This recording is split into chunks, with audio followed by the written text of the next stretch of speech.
In October 2017, I lost my husband while I was 7 weeks pregnant. And the day he died, I left for work in a hurry. We exchanged some texts after he woke up, discussing a phone interview that he had later that day and the pain that he was experiencing in his leg. We had a quick phone call a couple of hours later where he mentioned that he was running to the pharmacy for pain meds. About an hour after that, I tried calling him several times to make sure that he got home safely, but there was no answer, which was very unlike him. I kept calling him for hours until, finally, a woman answered his phone, and she told me that she was with the sheriff's department and asked me to come home. At the time, I worked in a prison, and fearing that he might have gotten into some sort of trouble, I left my post, got to my car, and sped through the 30-minute drive back to town. As I turned into our parking garage, I saw a large white van that read, Coroner.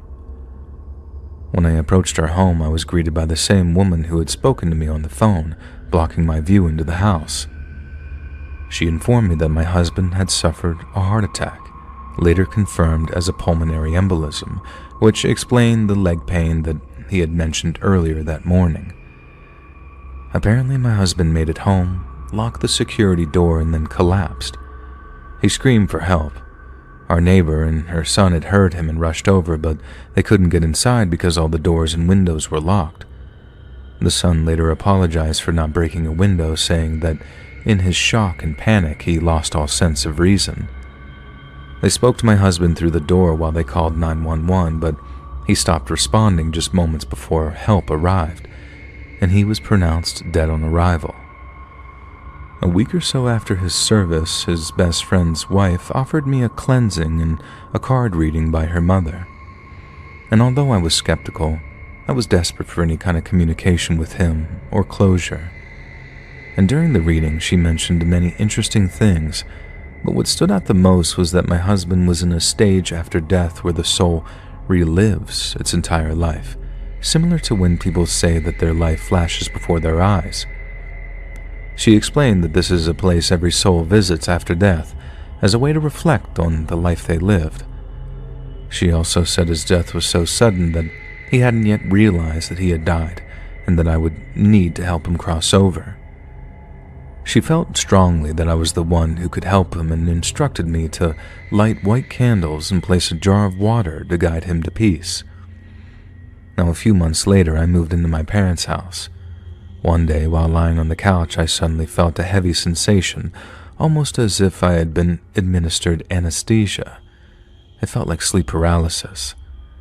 When I could finally open my eyes, I was still on the couch in my parents' living room, but my husband was sitting on a chair right in front of me, as clear and as real as he had been before he died.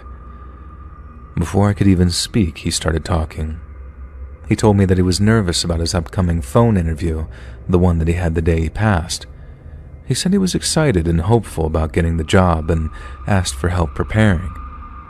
I looked at him with tears in my eyes, feeling the weight of what I had to say. I told him, "Baby, I'm so sorry. Do you remember the pain in your leg? You had blood clots. One of them made its way to your heart. You aren't going to make it to the interview, baby. You died." I'll never forget the look on his face. First confusion, then the slow realization of what I had just told him.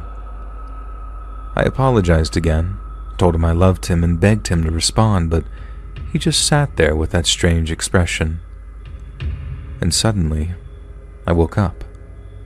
The chair from my parents' kitchen table was now sitting directly in front of me, empty. I never dreamed of him again after that, and I pray it's because I gave him the closure that he needed to cross over. We now have a 5-year-old son who often dreams very specific dreams about his father. He talks about things that he couldn't possibly know unless it came directly from him. Losing my husband was my first real experience with death, but it brought me peace to have my own confirmation that there is something more after this life.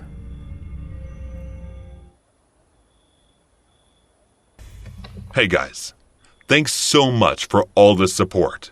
If you haven't subscribed to the channel yet, please feel free to do so. It was a nice sunny afternoon in the middle of the winter, and I was trying to soak myself in the sunlight in my garden when I received a phone call from a friend, Megan. She only called whenever she needed a favor, but she was also a very important client whose visits were a major contribution to my profit.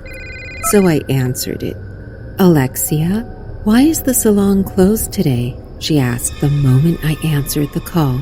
"Didn't I tell you last week that I would be taking a rest from the salon on weekends from now on? It's too tiring working 7 days a week," I said calmly after sipping my herbal tea. "Ah, I forgot about you mentioning that. Can you come to do my hair, please?" she requested. And it was clear that if I wanted to keep her as my client, I had to do what she asked. But I wasn't in the mood to go all the way there. And besides, it would be unfair to the son who showed up in this chilly weather as well. "How about I send you my address and you visit here? One complimentary service of your choice would be on the house then." I knew she would never pass on this offer. "Done." The slight raise in her voice with joy was all the praise I needed for the success of my idea. It was a great deal for me. I could earn a bit of money at home while enjoying this sunlight, and I wouldn't lose the interest of my client as well. So it's a win-win situation. Taking a few sips of my tea, I texted her my address before getting up to set up a chair and a mirror in the garden. It took about 20 minutes to reach my home, and she gave me a ring upon reaching the front gate. I went to welcome her, only to escort her to my beautiful garden, which was going to be my salon for a few hours. I asked my maid Bella to prepare some snacks and coffee before we proceed to do her hair, and by the looks of it, she was dressed for some special occasion because she looked fancy as a fashion model. "So, where are you going, looking like a snack?" I asked in a complimenting tone, making her blush with happiness. "It's a friend's wedding. Lots of bachelors would be there tonight, so I was hoping to get the attention of a handsome man. The groom's family is rich, and they wanted a personal makeup artist, so I was going to refer you. But then I remembered you don't do visits." As she said that, I was reminded of the reason why I don't, but I stayed silent and continued smiling. After the snacking was done, it was finally time to do her hair, so I started working on it. The hairstyle she chose was simple, a braided updo that took a maximum of 15 minutes, and she looked amazing after the final touches. For the free service, she asked to do eye makeup that would suit the look, and after giving her a gradient one, I was finally done with my salon for the day. She left after saying her goodbyes and promised to visit the salon next week for spa therapy. A promising client indeed. Though her visit was a good thing for my business, it didn't leave a positive effect on my mind, since she reminded me of guilt I was trying my best to avoid. And now, I couldn't stop those memories from flooding back into my mind. It was around the spring of 5 years ago, when my salon had just started to touch the height of success due to my unique and creative styles for makeup and hair, and as the wedding season had just started, the customer visits had multiplied each day, leaving me little to no time for rest. The level of my enthusiasm was at its peak at the time, so I would continue to work despite being exhausted. The time duration for bridal makeup was around 4 to 5 hours, and sometimes when the bride had additional requests, it would take half a day as well to get her ready. One day, I received an official request from someone rich to visit the bride as her makeup artist, and the pay they were offering was more than enough for 2 days' worth of work, so I accepted it. I left the salon in my assistant Rue's care and headed for the requested address with all the needed equipment and products needed.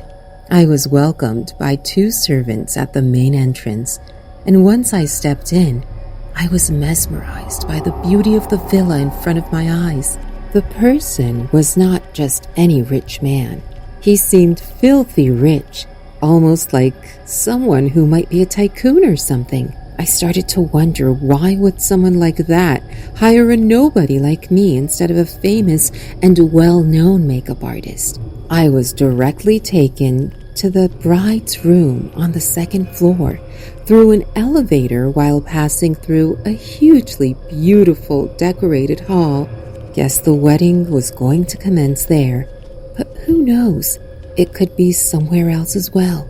Anyway, so as I entered the room, I saw a girl curled up in the corner of the bed, looking down with her long and dark eyelashes. Trust me, I had seen many gorgeous women before throughout my life, but this girl, she was the embodiment of beauty. It was almost like I was looking at some angel or a heavenly being. Her every single feature made her alluring to the eyes, almost like every fiber of my being was attracted to her, despite being a perfectly straight girl. As she lifted her gaze, I was met with such deep emerald green eyes, which suited perfectly to her smooth chestnut skin that almost gave an illusion as if it was made of butter. Her long black hair that was neatly placed on the bed went down her waist, and her soft rose lips quivered as if they were ready to tell me something. I was instructed to do her hair and makeup for the wedding, so I started right away. As I was applying primer onto her skin, I couldn't help but notice despondency in her eyes, almost as if this marriage is some sort of adversity. That was when I noticed a woman entering the room. She checked on her and then left. This was the third time in the past 20 minutes she did that. What is she scared of? Is she thinking I would do something to the bride?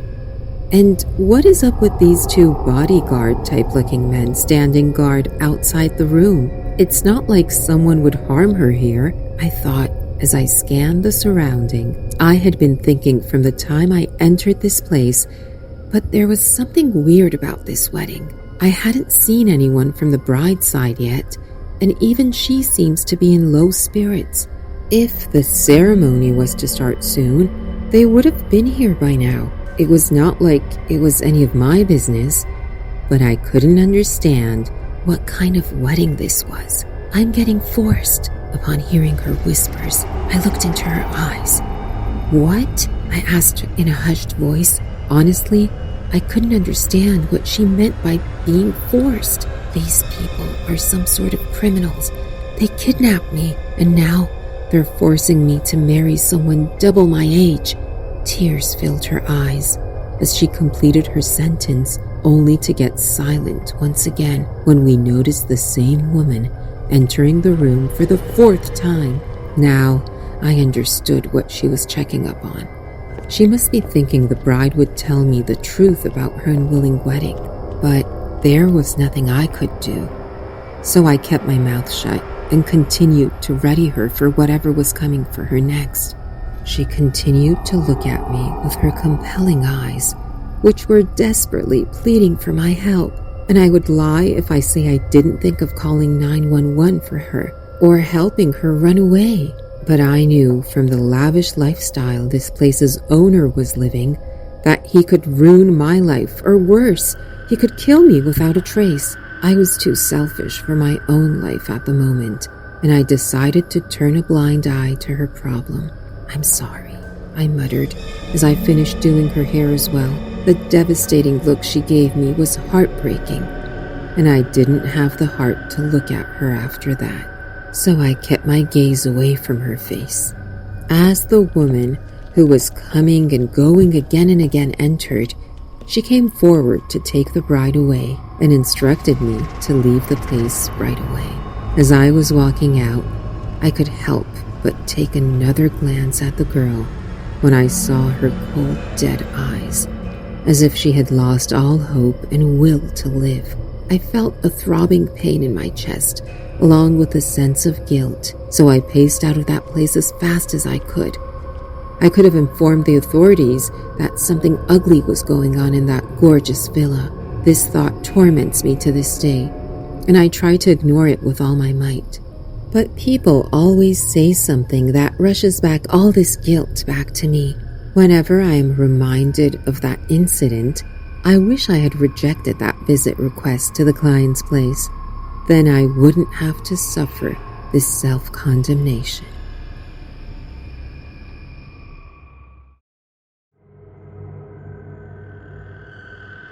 I'm an 80s girl, not like some millennial who just likes the aesthetic. No, I literally grew up in the 80s, a time for cell phones, internet, satellite TV, when the only thing you could get delivered to your door was milk or pizza. It does seem kind of surreal thinking about it now, just how slowly things changed over the years. And let me tell you what we do. I wish we had some of the things we had back when I was a teenager. It sure would have saved me a lot of trouble from time to time. And this story is one of them. Until I'd saved up enough money for my own car, I'd have to walk to and from work whenever I couldn't wrangle myself up a ride. And that turned out to be most days. Then, this one night, I'm 18, and I'm making the regular walk back to my parents' house when the heavens decide to open up on me. Out of absolutely nowhere, to pure Noah's Ark level of rain that had me running for cover. I mean, don't get me wrong, some rain I'm good to walk in, but this was like I'm going to drown levels of rain. So I thought it was better just to take shelter and let it subside a little, but it didn't at all. If anything, it just got more intense. This older guy pulled up alongside me in his car to offer me a ride. God knows how he spotted me. I jumped in at the chance. I saw what was obviously a Bible just sitting there on the dash, and I bet anyone who would have done the same as me and accepted the ride without so much as a second thought. But it didn't take me long to realize I'd made a very, very bad decision. So I got to open the passenger side door of the guy's car. The handle creaks and groans, but doesn't respond right away. This prompts the guy to open up his own door, which seems to open the first time to tell me that he's been having problems with her for years and that I need to really pull. I do, and give the thing a good yank. Hearing a metallic screech, the door finally opens up so I can climb inside and out of the rain. He apologizes and tells me the doors are a real son of the gun. How it doesn't open from the inside, and then the windows won't roll down either. He literally tells me this when it's too late to do anything about it. And although I'm not nearly ready to freak out or whatever, the fact that I'm technically trapped definitely made me feel less comfortable. But still, it politely asks me where I'm headed before we make a little small talk about how the rain hadn't been this bad in years.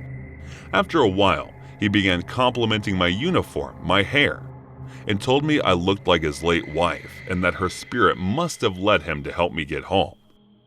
Sure, that's one heck of a red flag right there. But at the time, I don't know. It just came across as as sweet as all like a lonely older guy who pinned for a late wife. And you can see where I'm coming from right now anyway. Talk then moved to if it was still in school, what my hobbies were, and gradually turned to whether or not I was on my period. Don't ask me how I have no idea how the conversation got to that point. But he wasn't weird about it. And it still seemed natural. I know that sounds crazy, but trust me. It's like he was about to make a joke or something, and it was about as wholesome as period conversations got. And the way he talked was like parental, if that makes any sense. Needless to say, I didn't freak out until he said very calmly, because once you blossom into a woman, you should start a family as soon as you're able. As unregistering what he'd said, he goes on to tell me that he believes that God plans to keep him lonely for years, like a test or something. But now, because I look so much like his late wife, who was clear, I was meant to be his. So we could start life over again, and finally have lots of children like his wife was unable to. Then, as I'm staring straight ahead, just feeling my stomach slowly tying itself into knots, he takes my hand, kisses it, and says something like it's going to be magical, taking you to bed again. Like many girls before me, and doubtless many girls to come. I was faced with the inevitable task of keeping calm enough to keep my captor chill, or coming up with a plan to get out of there safely. And let me tell you, that's not easy to do when all your brain is saying is panic, panic, panic. My first line of defense was feigning surprise, like, oh dang, I forgot to clock out of work. Well shucks, looks like I'm going to have to get out of here and walk back. But he responds by telling me it could wait until tomorrow. My second line of defense is telling them that I had to pee real bad, and that's harder to hold when it's that time of the month. I think I was trying to appeal to that parental side that I thought I saw. Turns out that was my second serious mistake. He told me I could hold it until we got home. Only the way he said it, he didn't sound so sweet, and the more the words "we in home" cut like a knife, and with that, it became obvious that he had absolutely no intention of letting me out of the car. I'm as quiet as a mouse by this point. I've never felt that kind of fear before. So I'm half catatonic as he carries on jabbering about how our lives are going to be. I can actually feel my skin crawl as he tells me that who have to teach me to do things his way, how girls these days don't know how to act. According to him, the husband was boss, and what he said goes, while his wife's job is to simply submit and obey. It's all right there in the good book, he declared at one point, and twice jabbed a finger into the leather binding on the dash. That's when his idea just burst into life in my head. One that took me all the way back to the handful of Sunday school lessons I had as a kid. If this guy wanted to marry me, he needed my father's permission. Otherwise, our marriage bed wouldn't be holy, or something like that. I mean, I knew that for a fact. So I innocently made the point as non-confrontationally as I could, and from the period of silence that followed, I knew I'd struck a nerve. When he finally spoke again, he talked down to me, saying he knew the Bible much better than I did, that obviously he was going to ask for my father's permission. Then we got to the street where I previously told him I lived. He asked which house is my parents'. I gave him a fake house number far away from mine and had him drop me off there. He wanted to come inside. I told him I needed to let my parents know that God had sent me a husband. He couldn't just walk up in there uninvited if he wanted my dad to say yes to the whole thing. I said it might take a few days to convince them that they should come back tomorrow.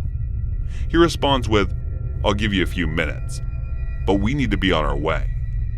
I told him to drive around the block so I could have time to pack my clothes.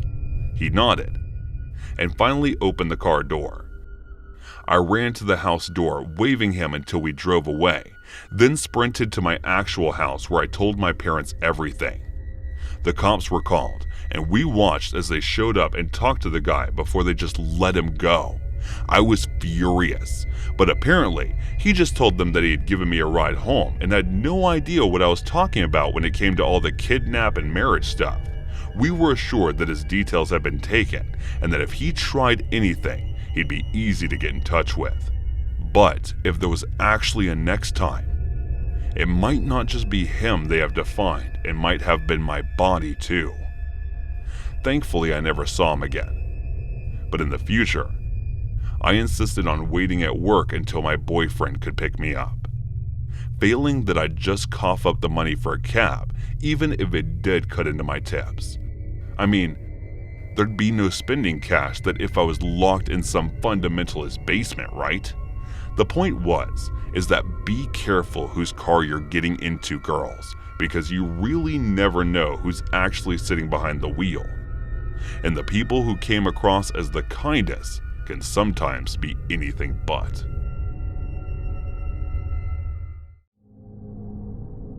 In the year 2001, movie theaters across the country were terrified by the demonic evil of the antagonists in Jeepers Creepers. The movie is the story of a brother-sister duo whose road trip is turned into a living nightmare by an immortal creature who hungers for their body parts. It's certainly a fantastical tale, but you may be surprised to learn that one of the movie's most terrifying scenes is actually very much based on reality. More than a decade prior to the release of the film, a woman named Marilyn Depew was reported missing on Easter Sunday of 1990. Marilyn's neighbors strongly suspected that her husband Dennis was responsible for the disappearance, as it was common knowledge around the neighborhood that the Depews had something of a rocky marriage. Many gossiped that Dennis had violently snapped when Marilyn finally professed a desire to end what had been a miserable marriage. The reality wasn't far off. After severely beating her in front of their 3 children, Dennis Depew lied to them, telling them that he was going to take their mother to the hospital. Instead, Dennis drove the dazed and bloodied Marilyn out into the woods and shot her in the back of the head. Since he was on some pretty isolated Michigan back roads while he was dumping his wife's body, Dennis Depew assumed that he would be undisturbed. It was rare to find any vehicle at all driving down that stretch of road, but as fortune would have it, a married couple by the name of Ray and Marie Thornton were headed Dennis's way. They slowed as they saw an abandoned schoolhouse at the roadside, just in time to catch a glimpse of Dennis Depew, holding a horribly familiar shape wrapped in a bloody off-white sheet. Horrified by what they'd seen, the couple raced down the dirt road only to find that a man who had evidently killed once before was now pursuing them at breakneck speed. The ensuing car chase between Dennis and the Thornton couple will seem eerily familiar to anyone who has watched Jeepers Creepers, since this confrontation is essentially reenacted during the first portion of the movie. Even the build-up to the horrifying discovery is almost identical as, much like the movie's protagonists, the Thorntons also happen to be playing the license plate game. Although director Victor Salva never cited the Depew murder as inspiration, it's rather hard to imagine that he wasn't influenced by it in some way. After failing to catch up with the Thorntons, Dennis Pugh then hid the truck he'd used to chase them, and for a good long while, there was no concrete leads on who killed the woman whose body was found behind that old abandoned church. Then one night, many months later, Dennis sat down to watch an episode of Unsolved Mysteries to find that the focus of that night's feature sounded strangely familiar. The show's narrator detailed a murder that had taken place in rural Michigan, and it also featured the testimony of a young married couple who had been chased down a stretch of highway after having witnessed the disposal of a corpse. The realization hit Dennis like a ton of bricks. They were talking about him and his wife, and by that point he was officially the case's primary suspect. He panicked, jumped into his new truck, and fled to the safety of a hideout in Texas, where he lived for 11 months under an assumed name. But after Hank Queen was discovered to be none other than Dennis Depew, and members of the public contacted law enforcement, it was Dennis's turn to be chased down a lonely stretch of highway, but this time, it was the police that were in hot pursuit. The lengthy chase ended in the state of Mississippi, where Dennis got out of his vehicle, put a pistol to his temple, and pulled the trigger. The footage from the episode of Unsolved Mysteries, the one that sent Dennis into a blind panic, can be found online, and it's fascinating to notice the obvious similarities between the movie and the real-world events. Yet something about the inclusion of an ancient demonic evil seems to take the sting out of the depicted events. We can watch a movie like Jeepers Creepers, then sleep soundly in our beds, safe in the apparent knowledge that it was only a movie. But the fact is, it isn't just a movie. For a good chunk of the film, the events are an exact recreation of a real-life event that almost ended in the brutal murders of a young Michigan couple by an unrepentant, bloodthirsty monster. A man who poses a much more tangible threat than any make-believe movie monster.